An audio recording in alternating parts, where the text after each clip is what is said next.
Today, I am announcing the charges against David Anthony Burke, the musician known as David, spelled D4VD, in connection with the brutal and horrific murder of Celeste, a 14-year-old at that time. The disturbing news about the singer David sparked a wider controversy about the music industry.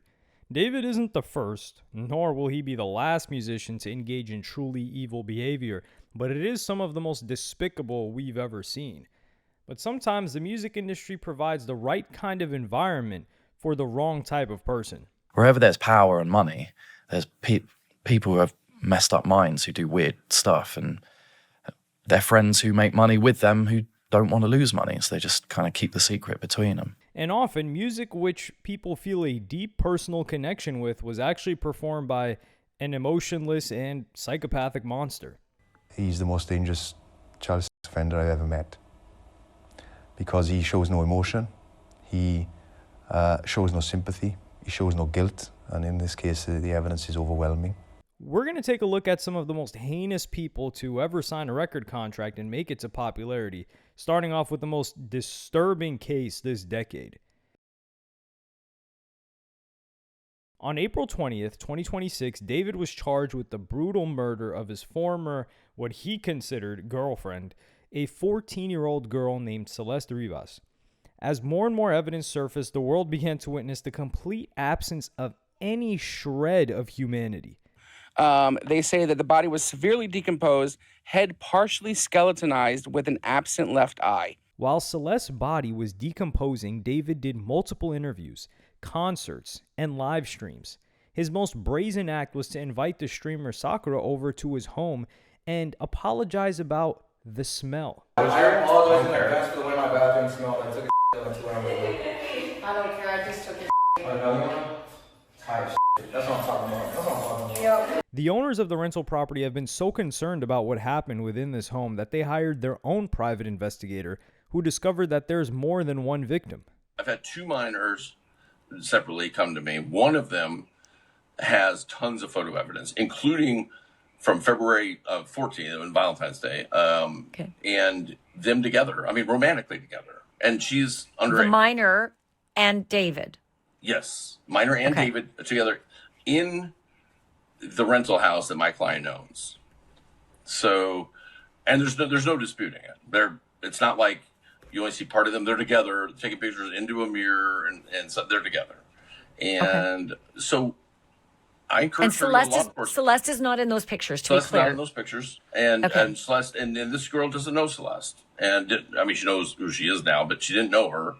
And I encouraged her to go to law enforcement. She was scared to death. She's like, I don't know if they could be, but she went and she's told them, and she showed them pictures, and they're not prosecuting a sex crime. So it seems to be like it's murder or nothing. And at some point we got to protect these underage girls. And the money David made from music allowed him to have different girls in different homes. She's at one spot, and this other minor that he's involved with is 2 blocks away at a different place, and he's going back and forth. And I've got pictures. And in a recent court appearance, prosecutors revealed that they found some disturbing content on his phone. Prosecutors revealed the 21-year-old accused of killing their 14-year-old daughter possessed a, quote, significant amount of child abuse images on an iCloud account that belonged to him.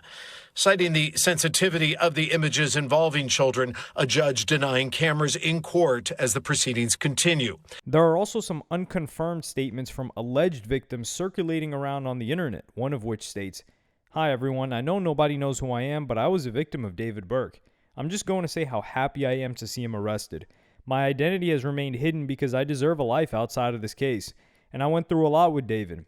And this is all very hard for me, but to see him behind bars brings a smile to my face. I feel safer and more at peace with my life, and I appreciate everyone who helped bring me and other victims to justice. I know things haven't been fully done, but they will be." And a girl called Kira who posted, "Prayers to her family. I used to be close friends with David, and we dated when I was 16 and he was 18. We've seen each other IRL 2 times max, and there's so much more, but he introduced me to religion and whatnot, so I'm so shaken up by the fact that he could have done this. I remember a Celeste and have a pic of them together that I've seen in the past, and it still remains to be seen just how deep this rabbit hole of victims goes. The small consolation from the tragic death of Celeste Ribas is that David was stopped in his tracks early on in his career. Our next example shows a cycle of abuse that lasted for several decades. In the 90s, R. Kelly went from the Chicago subway to becoming one of the best-selling artists in the world. His hit single, I Believe I Can Fly, won 3 Grammys, and the song he wrote called You Are Not Alone became Michael Jackson's final #1 single. R. Kelly was also known for his relationship with the up-and-coming artist Aaliyah, which became the first of many red flags about his behavior. At age 27, Kelly married 15-year-old Aaliyah, which was done through the use of a fake ID. Aaliyah later got an annulment. R. Kelly also featured in the background of the cover of Aaliyah's single, chillingly titled Age Ain't Nothing But a Number. This relationship with Aaliyah coincided with rumors that he was also preying upon teenage girls in public and sometimes waiting outside schools to pick them up. In 2002, R. Kelly's career was in turmoil when a videotape leaked, allegedly showing him being intimate with a 14-year-old girl, which also involved a urination. And this video had spread far and wide, being sold on street corners and in McDonald's. During the trial, 15 witnesses identified who the alleged girl was in the tape, and 12 identified R. Kelly as the man. This wasn't a short clip either. It was 27 minutes long. However, the alleged girl said it wasn't her in the video and refused to testify, which planted seeds of doubt among the jury. And when her family members were asked to identify her, 4 said it was her, but 3 said it wasn't. 6 years after the initial arrest, he was acquitted of all charges. A few months later, R. Kelly did this now infamous interview with Torrid. Do you like teenage girls? When you say teenage, how are we talking? Girls who are teenagers. 19? 19 and younger. I have some 19-year-old friends, but I don't like anybody illegal, if that's what we're talking about, underage. Some people think that you like underage girls. What do you say to them? Well, those people that don't know Robert, they don't know me, so I usually don't get into what people think about me, because all my career, even before the trial, people have had their opinions about Robert, and that's probably because it has a lot to do with me.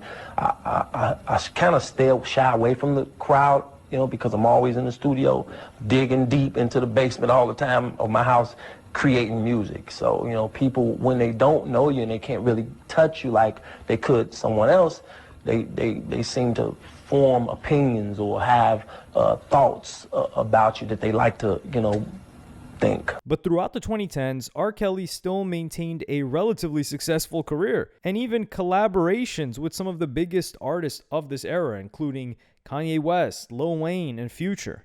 One of the few people to call him out was Vince Staples at Coachella in 2018. You don't go to prison if you're a black entertainer, only if you like a black gangster rapper. I'm switching my whole path. Think about it. I'm still waiting for you to just branch into comedy. R. Kelly never went to jail. He's a fucking child. Okay, never talk about R. He's Kelly. a child. We can't ever talk about this I'm guy. saying he's a child. And he pees on people and he can't read and write and he didn't go to jail. I'm a good person. R. Kelly a piece of shit. So piece of R. Kelly didn't go to jail for being a child molester and peeing on people and having a human trafficking ring in Atlanta, then I'll be all right. And by all accounts, the rumors that R. Kelly was still getting with younger girls still persisted. While R. Kelly never changed, the world definitely caught up. In 2017, the New York Times did an explosive report on the movie producer Harvey Weinstein and his predatory behavior, which launched the Me Too movement. 2 years later, R. Kelly's personal life was in the spotlight once again. Singer R. Kelly's behavior toward women is once again the focus of national attention. A new TV series laid out the history of abuse allegations against him. Surviving R. Kelly is what it's called. It's a 6-part docuseries on Lifetime featuring more than 50 interviews. It includes several people who accuse the Grammy winner of emotional, physical, and sexual abuse. Within this documentary, Kelly was alleged to have been intimate with underage girls in full view of others, and some of his girlfriends apparently needed to ask for his permission to eat and go to the bathroom, and follow a strict set of rules. The song You Are Not Alone also apparently had a dark backstory. Lizette Martinez claimed it was written for her when she was 17 and still in school. She alleged that R. Kelly got her pregnant, which ended in a miscarriage, and that the song was his way of telling her he was thinking about her. This documentary created a domino effect, and R. Kelly's career and freedom were now in jeopardy. Just weeks after millions watched that alarming documentary, tonight an arrest warrant has now been issued for R. Kelly. He faces 10 counts of aggravated criminal abuse, 4 women, at least 3 of whom were teenagers. He has survived charges before, but tonight, after that Lifetime program called Surviving R. Kelly, authorities made a plea to any potential victim to come forward. The teenager from the 2002 trial was now 37, was more aware of what happened to her as a child, and was now confident to take the stand. And 2 decades after the incident, she finally admitted that it was her in the video. Her words, alongside the testimony of multiple other victims, made this a much more difficult case to beat. Breaking news now regarding singer R. Kelly. We are learning now he has been sentenced to 30 years in prison after being convicted of sex trafficking and racketeering in connection with recruiting women and children for sex. R. Kelly was one of the many high-profile names that were taken down during that Me Too movement, but there's one particular case that got very little press attention, despite involving some deeply disturbing crimes. Detail was a well-known producer, some would even say a legendary producer for his output, who collaborated with some of the biggest names in the industry, and is perhaps best known for producing Drunk in Love by Beyonce and Jay-Z. He also worked closely with Drake on his 2013 album, Nothing Was the Same. However, his relationship with Drake deteriorated and led to an incident where Drake's security guard, Chubbs, severely beat him up. Detail even shared some of the images online, but did not give a reason why this happened. Fast forward to May 2018, and the world was provided with a very compelling reason as to why someone would want to physically harm this man. Aspiring singers Christina Bush and Peyton Ackley filed separate restraining orders against Detail, both of whom had very similar stories. According to documents released by TMZ, Detail walked in on Peyton taking a bath and forced her to have with him in front of another producer. She also claims he forced her to take nude photos while he touched himself, and also forced her to record him having with Christina. In March, she says he got violent and slammed her head into a wall and dragged her up a flight of stairs. Instead of being treated like artists, they described their experience as being like slaves. In response to the story, the Canadian singer Jessie Reyes tweeted, "One night over 6 years ago, Noel Detail Fisher tried this on me. I was lucky and I got out before it got to this. I didn't know what to say or who to tell. I was scared. Fear is a real thing. The girls that came out are brave as hell."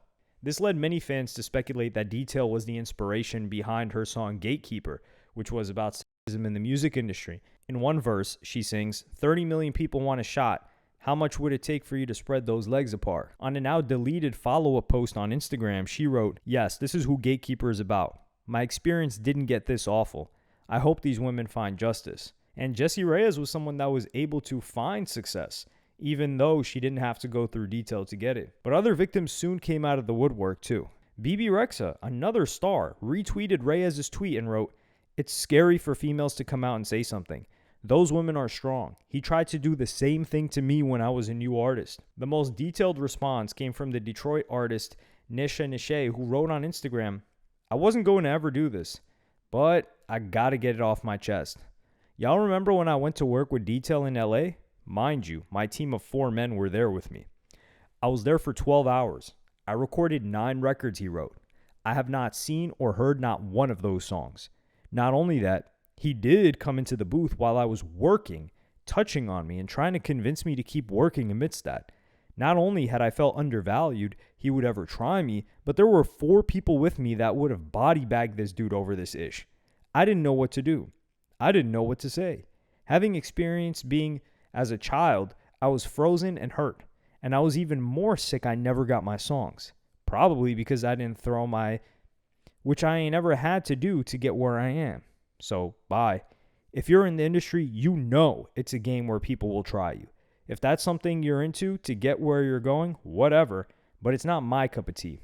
And keep people around you who protect you and care for your well-being, because I honestly don't know what would have happened if I would have been alone. I love y'all." In 2019, Christina was awarded a $15 million judgment against Detail for SA. and the following year, Detail would face criminal charges. He was arrested yesterday, and that is for 15 sexual assault charges and 5 separate felony assault charges. And those charges were filed against him 5 days earlier. He's being held on $6.3 million bail. According to the report, these incidents occurred between 2010 and 2018. And based on the nature of the allegations, they believe there may be additional potential victims, so they want the public's help in identifying any such victims. At a preliminary hearing, a woman who went under the name AO spoke about a horrifying incident where she was essayed in the back of Detail's van. A few months later, Detail saw her in a nightclub and uttered the words, "No one will ever believe you." At present, the most recent public information comes from January 2025, when evidence was still being gathered for the trial. This trial will address 26 charges related to claims from 11 women, and he is still currently locked up without bail. And it's no coincidence that Detail is not the only producer on this list. As gatekeepers, they have the power to make or break someone's career, and one particularly chilling example of this is Phil Spector. Spector was a highly innovative music producer, best known for his heavily layered production style known as his wall of sound. And in the 1960s, he discovered the perfect girl group to work with called the Ronettes. Their lead singer, Ronnie Bennett, spoke about the life-changing moment when she and her sisters met Spector. My sister called and asked, I guess it was his secretary or whatever, could we come down and audition to do background? And that's how we met Phil. It was at Mirror Sound, and Phil was sitting there at the piano by himself. No one was in the studio, and the three of us walked in. And he asked me the three of us a lot of questions, and what records did we grow up liking, and this and that, and who sang lead, and this and that. And I said, I did. And he said, well, let me hear you. And I sang all of Frankie Lyman stuff, of course, and Little Anthony stuff. And where do you guys live? I said, we live up in Upper Manhattan, in Spanish Harlem. He says, take me to your house now. So he took him straight to my house. My mother was there. And he said, told my mother, he said, I'm going to make your girls a #1 record. How do you like that, Mrs. Bennett? Spector produced a number of hits for the Ronettes, most notably the song Be My Baby. Soon, Spector and Ronnie got into a relationship and got married. But this was anything but a happily ever after moment for Ronnie. As his wife, Phil wanted Ronnie to abandon her career and stay at home. And by staying at home, he meant this in a very literal sense. Their house was surrounded by barbed wire and guard dogs, and if she wanted to leave the house, she needed to drive with a life-size dummy of Spector in the passenger seat. To prevent her from running away, he always took her shoes. The most haunting part of the house was down in the basement. Here lay an empty gold coffin, and Ronnie was told by Phil that she would be inside if she ever left him. Ronnie was also not allowed to go to concerts because Phil wanted to make her forget about music and her former career. So I never rock and roll show. He was trying to like make me forget, which I couldn't, because every night I go to bed crying. Why would you want to forget her? Why would he want to make you forget the success? When you love and the somebody, great you want it times? for your own. I mean, that's the way I think he felt. But he was afraid that he would lose you to rock and roll? You're damn right. He thought he'd lose me to a whole lot more than rock and roll. I mean, guys and stuff. He was very insecure, so. Even of Elvis Presley? Yes, which one, that's the only person he ever let me, he took me to see his show. It was on my birthday, every August 10th. He sent me to Las Vegas, but I usually went with a bodyguard. But this time he went, because it was Elvis's compliments, to come. And we went, and I was in that room for no longer than a minute when Phil called. Because Elvis may have looked at me a little too soon, or a little too fast, or a little too long. Phil and Ronnie had a son named Dante, but Phil also randomly adopted 2 children and made Ronnie look after them. In July 1972, and with her mother's help, Ronnie escaped the mansion by running away in her bare feet and filed for divorce 2 years later. But sadly, Phil's controlling behavior wasn't limited to his now ex-wife. In 1978, he got to work with the Ramones, who did not speak favorably about their time with him. He wasn't the most friendly guy I've ever met. He tried to be friends, but then he had a guns on him, and he wouldn't let me out of his house for a couple days, and he wouldn't let. And then if he said, if you want to play his pinball machine, he'd let you play it for a minute, and then he'd say, okay, everybody to another room. But it wasn't until 2003 that the world learned the true extent of Spector's evil. It happened on February 3rd, 2003, here at Phil Spector's castle on a hilltop overlooking Los Angeles. Spector had met Lana Clarkson earlier that night. They came back here, and within hours, she was dead with a gunshot wound to her head, and he was arrested for murder. His trial coincided with the Ronettes being inducted into the Rock and Roll Hall of Fame, and Spector publicly tried to block them from entering, claiming that there were much more suitable artists to choose from. In the courtroom, it was revealed that the murdered woman, Lana Clarkson, had turned down advances from Spector. In response, Spector pulled out a gun to prevent her from leaving and shot her. The prosecution brought multiple other female witnesses to the stand who told similar stories. When they resisted his advances, he pulled out a gun, so they didn't leave.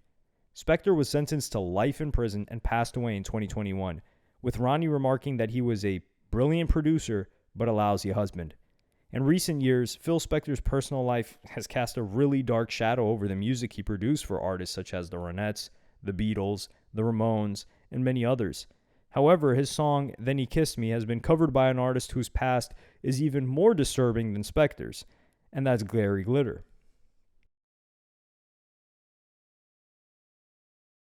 Glitter was an incredibly successful British rock star in the 70s and best known for the song Rock and Roll Part 2, which you might recognize as a sample from Kanye's song Black Skinhead. This song was once heavily used in US sports stadiums but was later blacklisted following revelations about Glitter's personal life. In the 70s and 80s, Glitter's image was that of a fun-loving guy who was a bit of a ladies' man, but Glitter and many other people in the British entertainment industry at the time were involved in something much more sinister.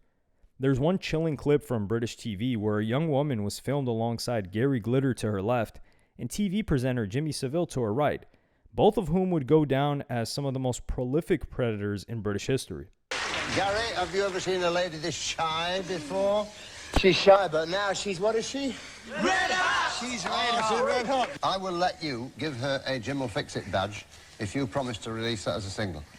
Oh, yeah? Do you think it'll be a single? Yeah. In 1993, Gary was on the TV show The Big Breakfast, where the presenter Paula Yates tried to subtly hint at what was going on in Glitter's personal life. One of the amazing things about Gary is, of course, he sold over 18 million records and still managed to go bankrupt. I think that's quite amazing. In fact, you're not with the Nat West, are you, Benny? I am, yeah. Yes, I thought you Funny might enough, be. you're right. I think they only have people with very I might large join overdrafts. I'm with all the banks. Oh, are you? Sure. What did Keep you your use to options spend open. all your money on? Oh, very extravagant things, you know, like I used to ring up the Playboy Club in London and get a coachload of bunnies down most evenings, you know, after just generally lots of goods, drugs and rock and roll. But of course, it was allowed to. You could do that in the 70s, you know. Now everybody's leading such a clean life. Then Yates asked him about his current lifestyle. No.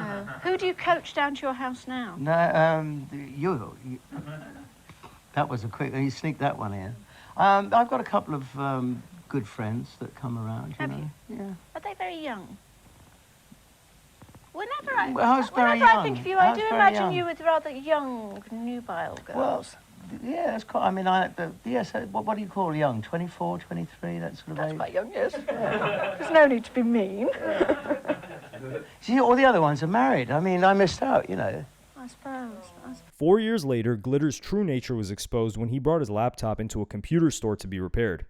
A staff member noticed multiple indecent images of children on his hard drive and reported him to the police.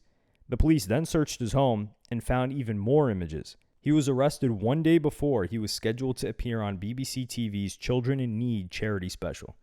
The police report discovered that Glitter had an appetite for CP that was bluntly voracious.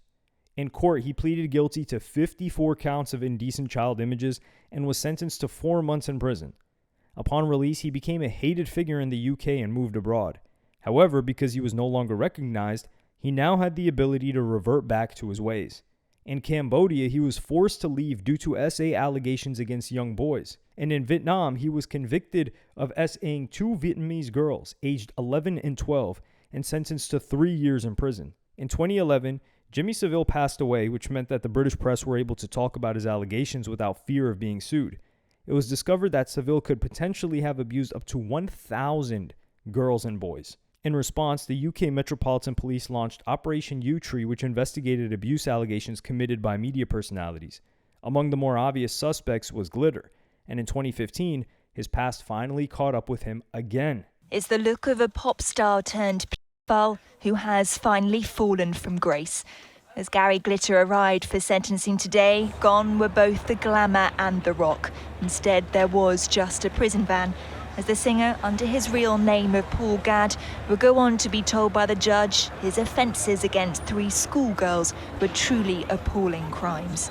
Glitter was sentenced to 16 years in prison for attempted rape, 4 counts of indecent assault, and 1 of engaging in sex with a girl under 13. They should have been where the story ends, but in 2023, Glitter was back in the news once again. Disgraced pop star Gary Glitter has been freed from jail after serving just half of his 16-year sentence. The 78-year-old, who had a string of hits in the 70s, was jailed in 2015 for sexually abusing 3 schoolgirls. And let's be honest, he has a rap sheet as long as your arm, doesn't he? This return to freedom, however, was short-lived. A month after his release, he was caught using a smartphone and asking how to access the dark web. This breached his probation, and he was brought back to prison and is expected to stay there for the remainder of his life. In Britain, people like Glitter and Jimmy Savile were viewed as part of a bygone era of show business. However, a much more recent and disturbing case suggests otherwise. Lost Prophets were a Welsh rock band who didn't achieve mainstream success, but had a huge cult following and were highly respected in the alternative music scene. Today, they are mostly known for their disgraced singer Ian Watkins. The band's heyday was in the early to mid-2000s, and by 2011, the band was starting to decline in popularity. So for the upcoming tour, they asked the upcoming band Modestep to come along as a support to boost ticket sales. Josh Friend from Modestep has since spoken about the strange energy that he got from the band during the tour. And even from the first sound check, things were just a little bit off. Since then, I've done a lot more touring, a lot more support with other people, had people support me. And you always try and treat people like family and try and make it like fun for everyone. But it was clear that there was tension in the air amongst everyone. Ian was never at any of the sound checks, and the band would go and do all the sound checks. And just a weird atmosphere from the get-go. They were very strict towards us, very not friendly. I think there may have been a bit of jealousy, the fact that we were brought on to sell more tickets, and some of the shows, people would come to see us, and the support goes on before the main act. They would watch us and then leave. Modestep were distanced from Lost Prophets, but as it turned out, Watkins was also distanced from his own band. Well, he was just kept away from everyone. So I think he had his own tour bus. I think they were kept, the other band were kept completely separate from him. And the only time we would see him was on stage. And a lot of the time he was either not singing, or they would like have a backing track with his voice on it. He was messing up all the words, and sometimes just laying down on the floor and just not performing at all. So you could tell there was, his mind was elsewhere, you know, other stuff going on. So for us to see someone acting this way, it was a bit out of character. But also, I've toured with loads of artists over the years, people who do take drugs, people who like to party, but this is a different type of taking drugs. This is a dark type of taking drugs where you're being locked away and being kept separate from everyone. 2 years after this tour, Watkins was arrested and sentenced a year later. His crimes were almost unspeakable. It is a case that plunged into new depths of depravity, according to the judge, as he jailed the former Lost Prophets singer Ian Watkins for 35 years for a series of child sex offences. Watkins admitted 13 charges, including the attempted sexual assault of a small child, as the judge told him any decent person would experience shock, revulsion and incredulity at his crimes. The man who in April last year at this hotel attempted to rape on camera an 11-month-old boy, with the boy's mother present and encouraging him. The man who would months later encourage another young mother over Skype to abuse her own young daughter for him, amidst talk of him wanting the little girl to take crack cocaine. He's the most dangerous child sex offender I've ever met, because he shows no emotion, he shows no sympathy, he shows no guilt, and in this case the evidence is overwhelming. In the aftermath, the band released a statement which read, "Many of you understandably want to know if we knew what Ian was doing. To be clear, we did not. We knew that Ian was a difficult character. Our personal relationships with him had deteriorated in recent years to a point that working together was a constant, miserable challenge. But despite his battles with drugs, his egotistic behavior, and the resulting fractures and frustrations within our band, we never imagined him capable of behavior of the type he has now admitted. While Watkins was very discreet about this behavior, he often confided about these desires to different girlfriends, one of whom had previously contacted the police. He began telling me about all these 14-year-old fans that he loved to take the virginity of, and then it just got worse and worse, and then he would start telling me things about he wanted to get me pregnant so that he could rape our daughter. He wanted to kidnap children. He wanted to get me involved in it.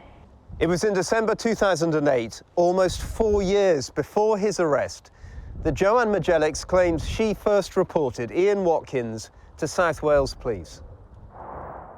She claims she gave the Child Protection Unit in his hometown of Pontypridd the name of a girl aged around 4 whom he'd apparently boasted of abusing.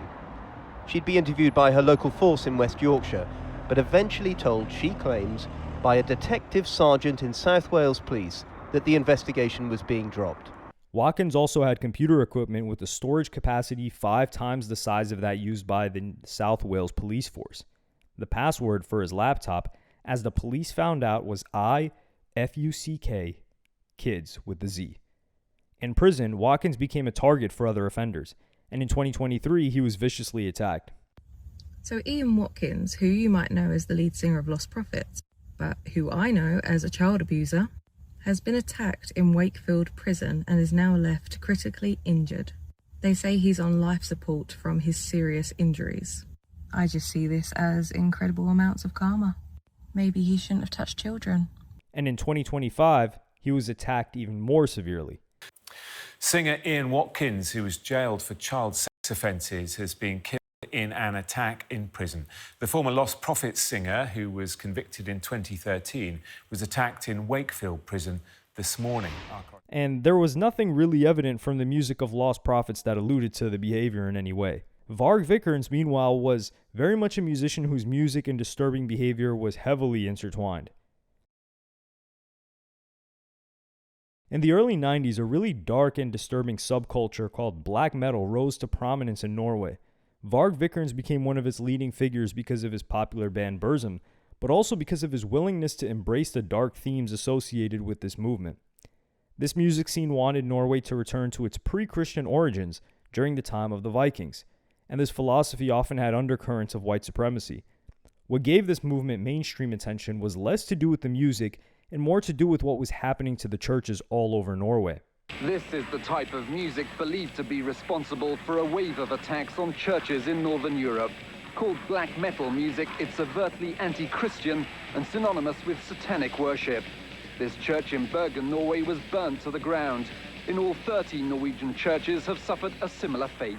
In 1992, 52 places of worship were burned, and 15,000 graves desecrated, and Varg Vikernes was suspected to be one of the chief orchestrators. In August of that year, a gay man was killed in the Norwegian town of Lillehammer, and the murder was believed to be associated with this movement too. The documentary maker Jones Akerlund described the mindset as, they were in this bubble where, finally, you get immune, you take one step further, and then another, and before you know it, it's not a big deal to kill a man. A big turning point in this movement was when the lead singer of a band called Mayhem went missing. Mayhem's guitarist, who went by the name Euronymous, soon found him dead inside his home, having taken his own life. Instead of calling for help right away, Euronymous morbidly took the time to take a photo, which he used for an album cover. This deepened tensions within the subculture, and particularly between Euronymous and Varg Vikernes. Varg and Euronymous had a growing rivalry within the scene, and they also apparently had a financial dispute due to Varg being signed to Euronymous' label. On August 10, 1993, this tension finally reached a breaking point. Varg traveled to Euronymous' apartment to hand over a signed contract, but what happened inside would become one of the most notorious events in black metal history. The two argued, the situation escalated, and by the end of it, Euronymous had been stabbed multiple times by Varg and did not survive. Varg was captured by the police, and during the trial, he showed very little remorse. In the aftermath, Varg has given his own side of the story. Big point is that the guy intended to kill me, so I killed him before he managed to kill me. He tried, but he failed miserably. obviously he's dead. So what should I regret preserving my life? He's also given a very unsettling account of this murder and wrote, "My adrenaline was working full time and the rage was something I've never felt before, nor later. I've said in earlier interviews that the act in itself was like standing outside myself, looking at one guy stabbing another. I think this is normal since the brain reacts so negatively against it, so in order to distance itself from it, it makes the illusion that someone else is actually doing it." In 2009, Varg was released from prison and continued making music through Burzum, and didn't deviate much from the views that made him famous in the 90s.